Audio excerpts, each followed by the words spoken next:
अस्सलामुअलैकुम वरहमतुल्लाहि वबरकातुहू। जी तो दोस्तों, क्या हाल चाल हैं? ठीक ठाक हैं। उम्मीद करता हूँ सब लोग खैर वफ़ियत से होंगे।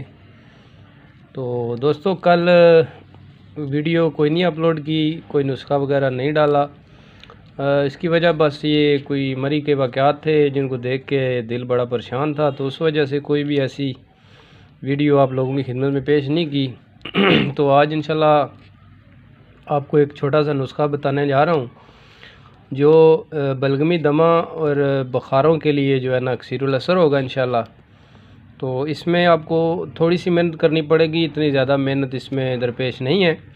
तो इंशाल्लाह ये मौसम भी ऐसा है कि इसमें रेशा वगैरह बलगम वगैरह बहुत ज़्यादा बंदे को, तो जिनको पोलन एलर्जी वगैरह है उनके लिए तो ये मौसम बड़ा ही अजीब है। तो ये जो जनाब कुछ चीज़ें आपकी खिदमत में अर्ज़ करने लगा हूँ, ये इस्तेमाल करें और इंशाल्लाह ताला ये इस्तेमाल करने से आपको अफाका आना शुरू हो जाएगा और मज़ीद जो है बलगम रेशा वगैरह जो है वो आपके फेफड़ों पे जमेगा नहीं और इंशाल्लाह आपका ये जो मसला है इंशाल्लाह वो भी हल हो जाएगा। तो बिला तख़ीर जी चलते हैं नुस्खे की जानब।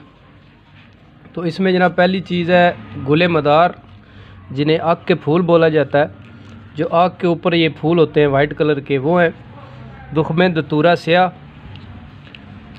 ये दोनों आपने एक एक तोला लेने हैं। नमक लाहौरी और काली मिर्च जो है मिर्च स्याह, ये आपने दोनों चीज़ें 6-6 माशे लेनी हैं।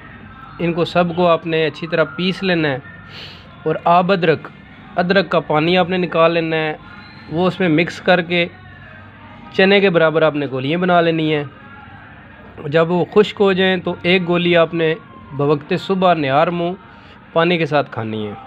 तो इंशाल्लाह जिनको बलगमी दमा है वो इंशाल्लाह कुछ दिनों के इस्तेमाल से उनका ये बलगमी दमा भी जाता रहेगा, और जो फेफड़ों वगैरह के जिनके मसाइल हैं, जो रेशा ज़्यादा बन रहा है फेफड़ों पे, उसके लिए भी इंशाल्लाह ये अक्सीरुल असर साबित होगी।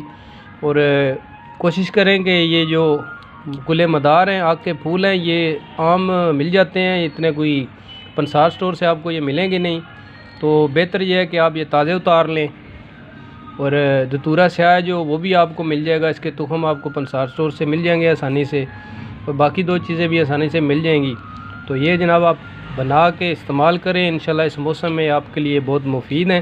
तो अदरक का पानी आप घर में निकाल सकते हैं, उसमें भी कोई इतनी परेशानी वाली बात नहीं है। तो इंशाल्लाह अज़्ज़वजल आप ये जनाब इस्तेमाल करें। खांसी वगैरह के लिए भी ये बहुत ही असरअंदाज होंगे और इंशाल्लाह अल्लाह पाक आप सबको अपने हिफ्ज़-ओ-मान में रखेगा। तो ठीक है जी, ये मेरी वीडियो थी जो आपकी खिदमत में हाज़िर की है। अल्लाह पाक आप सब लोगों का हामी और नासर हो।